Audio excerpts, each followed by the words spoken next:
Bueno, ¿qué tal, chiquis? Seguimos con el tema de la composición y de la descomposición de fuerzas. Esto es un poco lo que habíamos trabajado y hablado en la clase pasada, las fuerzas que actúan sobre un cuerpo, en este caso la fuerza resultante o final de este carro era la ejercida por este hombre que lograba que el carro subiera por esa loma.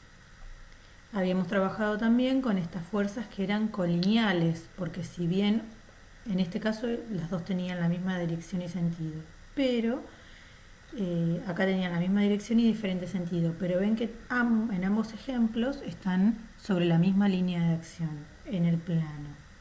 Si uno pudiera imaginariamente trazar una línea sobre el eje de X, forma un ángulo de 0 grados. Bueno, ahora lo que vamos a agregar es, por ejemplo, si yo aplico una fuerza a un cuerpo, pero esta fuerza no está colineal o lineal con el eje de X, sino que estaría desplazada y forma con la horizontal un ángulo imaginario. En este caso les hice un cuerpo al cual yo le aplico una fuerza de 300 newtons y esa fuerza forma con la horizontal un ángulo de 30 grados. Ya sabemos que además este cuerpo, por estar apoyado sobre un espacio, la fuerza que actúan sobre él son el peso y la normal. En este caso, para realizar y resolver el ejercicio, vamos a considerar que no existe fuerza de roce y que estamos trabajando con MRU, o sea, no hay aceleración. ¿Por qué les digo esto? Porque nosotros acá estamos trabajando con la primera ley de Newton, ¿se acuerdan? Fuerza igual a masa por aceleración para lo que sigue. Pero vamos a considerar los cuerpos estáticos, que por más que le estoy aplicando una fuerza, están quietos, inmóviles, en MRU y sin aceleración. Volviendo a esto, ya identifiqué las fuerzas que actúan sobre este cuerpo. Bueno, ahora lo que voy a hacer es trasladarlos sobre un eje de coordenadas. Recuerdan, hacia arriba y hacia la derecha positivo, hacia la izquierda y hacia abajo negativo. Tomo que la normal y el peso coinciden con el eje de coordenadas, que sería el eje de Y. La fuerza que se aplica forma con el eje de abscisas un ángulo de 30 grados. Bien, ¿qué pasa? Como yo lo que quiero hacer es la sumatoria de fuerzas que actúan sobre el eje de X y sobre el eje de Y, esta fuerza está desplazada. Lo que tengo que hacer es trasladarla o buscar su componente en X y en Y. Tengo que buscar el valor de f de X y de f de Y. Hasta ahí vamos. Para resolver este tipo de ejercicios, recuerden tener la calculadora en DEG.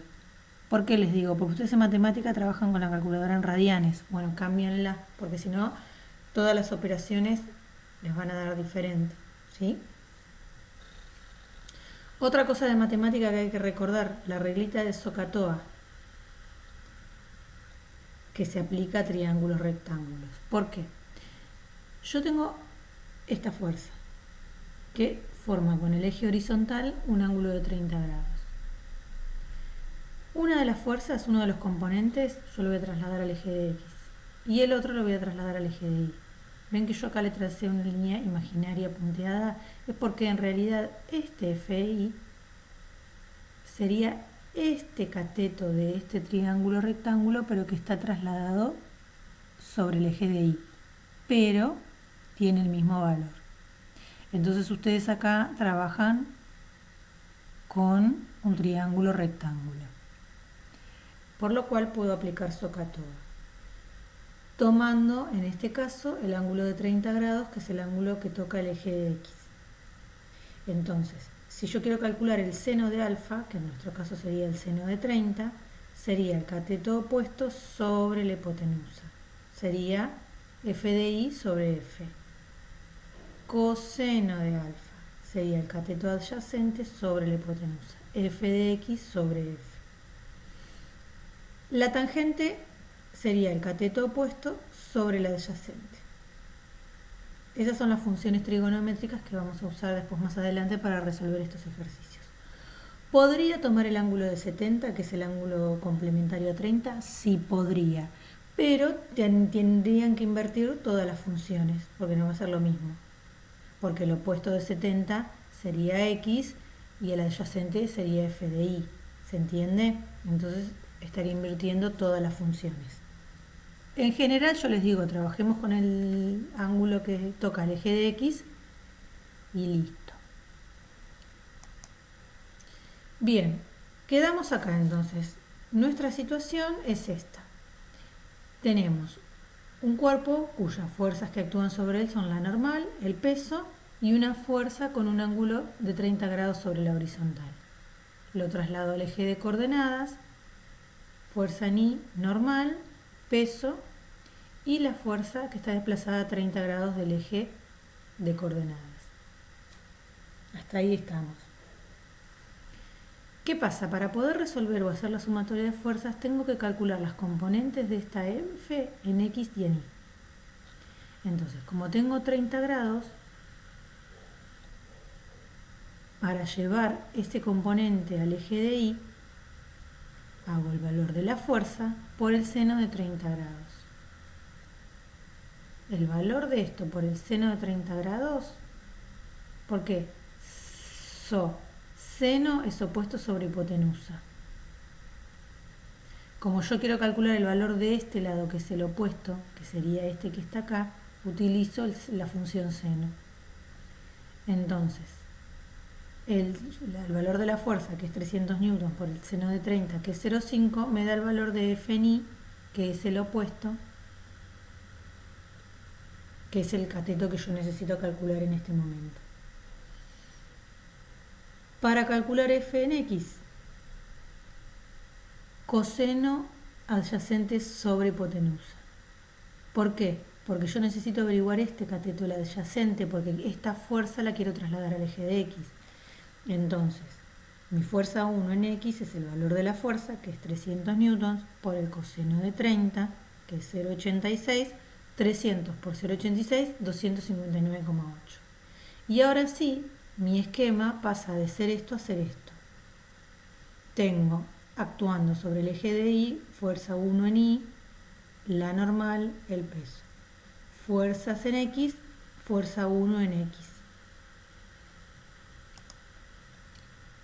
Acá quedamos. Yo ahora tengo que plantear la sumatoria de fuerzas, o sea, la sumatoria de todas las fuerzas que actúan en el eje de X y la sumatoria de todas las fuerzas que actúan en el eje de Y. Este simbolito así es una letra griega que significa sumatoria. Sumatoria de fuerza en X. En este caso solo tengo la fuerza 1 en X, que era el valor de la fuerza por el coseno de 30, 259,8, lo que habíamos calculado. Ahora en Y tengo la normal, que como va hacia arriba, signo positivo. Fuerza 1 en Y, 150 newtons, que la calculamos recién, ¿se acuerdan? Y el peso, que como va hacia abajo, signo negativo. Hago la suma, me da 150 newtons. En este caso yo les di tanto el valor de la normal como el peso. Pero no es así, esos valores probablemente no los vayan a tener y los tengan que calcular. Nosotros arrancamos desde acá para hacerlo más fácil. Bien, yo tengo el total de las fuerzas en X y el total de las fuerzas en Y.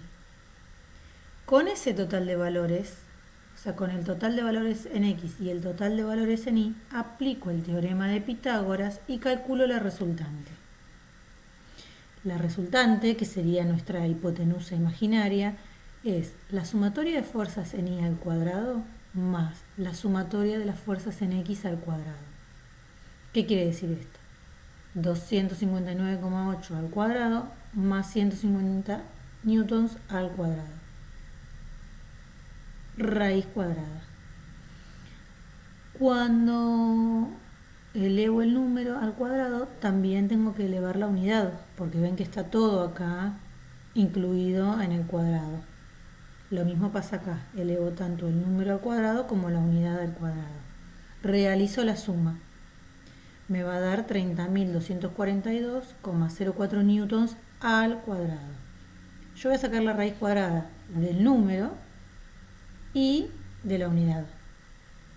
¿Se acuerdan de matemática? A ver, este número imaginariamente estaría multiplicando con la unidad. Yo tendría que hacer la distribución de la raíz cuadrada para sacar la raíz cuadrada del número y la raíz cuadrada de la unidad. Entonces, el cuadrado de la unidad con el cuadrado de la raíz cuadrada se me simplifica. Y al número le saco la raíz cuadrada. Se los cuento para que sepan de dónde salen. No es que ustedes tengan que hacer esto en física, pero recuérdenlo. Entonces, cuando saco la raíz cuadrada es del número y es de la unidad. ¿Sí?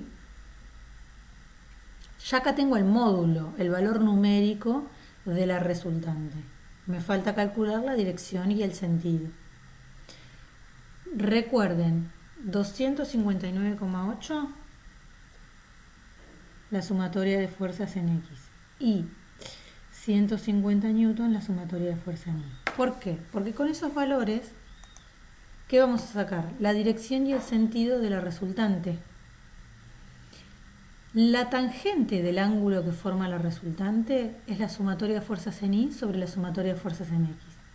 Es 150 newtons sobre 259,8 newtons. Las unidades se simplifican y 150 dividido 259 me da 0,57. 0,57 es la tangente del ángulo. Yo lo que tengo que calcular es el ángulo para saber qué dirección y sentido tiene mi resultante. Entonces voy a poner tangente a la menos 1. En la calculadora ponen Shift tangente y van a ver que solito en el display les aparece tangente a la menos 1. Ponen el número 0,57 igual y ahí lo que les va a dar es el ángulo de inclinación o lo que les indica la dirección y el sentido de la resultante. ¿Está bien? Entonces, mi resultante tendría el valor de, quería decirles acá, 173,9 newtons y un ángulo de 29 grados. Estaría ubicada acá, con un ángulo aproximado de 29 grados, dirección y sentido hacia allá. O sea que esa, en este caso es una fuerza sola aplicada, pero esa sería la dirección, el sentido y el módulo de la resultante. ¿Está bien? Esta forma de calcular la resultante es un cálculo analítico. Después siempre hay formas de calcularlo gráficamente. Por ahora nos quedamos con esto. Bien, y que la masa y por la aceleración te acompañe. Les dejo un besito, espero que quede claro y si no me consultan. Chao, chao.